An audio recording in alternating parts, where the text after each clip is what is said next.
क्या आपने कभी महसूस किया है कि आप किसी से बहुत प्यार करते हैं, लेकिन फिर भी वो आपको समझ नहीं पाता? इसलिए अगर आपके पार्टनर की लव लैंग्वेज वर्ड्स है, तो आपको अपने शब्दों का सही इस्तेमाल करना सीखना होगा। छोटी छोटी तारीफ भी उनके लिए बहुत बड़ी खुशी बन सकती है। उनकी मेहनत को एक्नॉलेज करना, उनकी तारीफ करना और उन्हें एनकरेज करना, यह सब उनके लव टैंक को भरता है। इस अध्याय की सीख है, आपके शब्द या तो रिश्ता बना सकते हैं या बिगाड़ सकते हैं। चैप्टर 3, रिसीविंग गिफ्ट्स, उपहार देना। राइटिंग।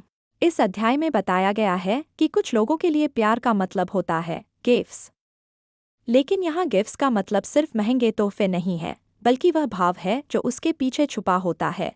जब कोई व्यक्ति अपने पार्टनर के लिए कुछ लेकर आता है, तो यह दिखाता है कि उसने उनके बारे में सोचा, उन्हें याद किया और उनके लिए समय निकाला। एक छोटा सा फूल, एक हैंडरिटन नोट या एक छोटा सरप्राइज भी उनके लिए बहुत खास हो सकता है। ऐसे लोगों के लिए गिफ्ट एक सिंबल होता है प्यार और याद का। अगर उन्हें गिफ्ट्स नहीं मिलते, तो उन्हें ऐसा लग सकता है कि उनका पार्टनर उन्हें महत्व नहीं देता। लेकिन जब उन्हें छोटे छोटे थॉटफुल गिफ्ट्स मिलते हैं, तो उनका दिल खुशी से भर जाता है। यह अध्याय हमें सिखाता है कि गिफ्ट का साइज नहीं, बल्कि भावना महत्वपूर्ण होती है। सीख। छोटा सा तोहफा भी बड़ा प्यार दिखा सकता है। चैप्टर 4, क्वालिटी टाइम, समय देना, डीप वर्जन। राइटिंग। इस अध्याय में लेखक यह समझाते हैं कि कुछ लोगों के लिए सबसे बड़ा प्यार समय होता है। लेकिन यहाँ सिर्फ साथ बैठना ही काफी नहीं है, बल्कि दिल से जुड़ना जरूरी है। जब आप अपने पार्टनर के साथ क्वालिटी टाइम बिताते हैं, तो आप उन्हें यह महसूस कराते हैं कि वे आपकी जिंदगी में सबसे ज्यादा महत्वपूर्ण हैं। चैप्टर 5, एक्ट्स ऑफ सर्विस, सेवा, डीप वर्जन। राइटिंग। इस अध्याय में बताया गया है कि कुछ लोगों के लिए प्यार शब्दों या गिफ्ट से नहीं, बल्कि एक्शन से महसूस होता है। उनके लिए प्यार का मतलब होता है काम करके दिखाना।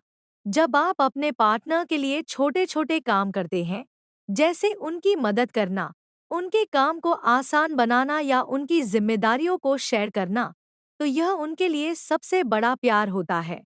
यह जरूरी नहीं कि आप कोई बड़ा काम करें। छोटी छोटी चीजें जैसे चाय बना देना, उनका काम हल्का करना या उनकी परेशानी में साथ देना, यह सब उनके दिल को छू जाता है। लेकिन अगर आप उनके काम को इग्नोर करते हैं या उनकी मदद नहीं करते, तो उन्हें लग सकता है कि आप उनकी परवाह नहीं करते। यह अध्याय यह भी सिखाता है कि एक्शंस में कंसिस्टेंसी बहुत जरूरी है। एक दो बार नहीं, बल्कि रोजमर्रा की छोटी आदतें ही रिश्ते को मजबूत बनाती हैं। असली सीख। प्यार दिखाना है तो शब्दों से नहीं, कर्मों से दिखाओ। चैप्टर 6, फिजिकल टच, स्पर्श, डीप वर्जन। राइटिंग। इस अध्याय में बताया गया है कि कुछ लोगों के लिए प्यार का सबसे गहरा तरीका फिजिकल टच होता है।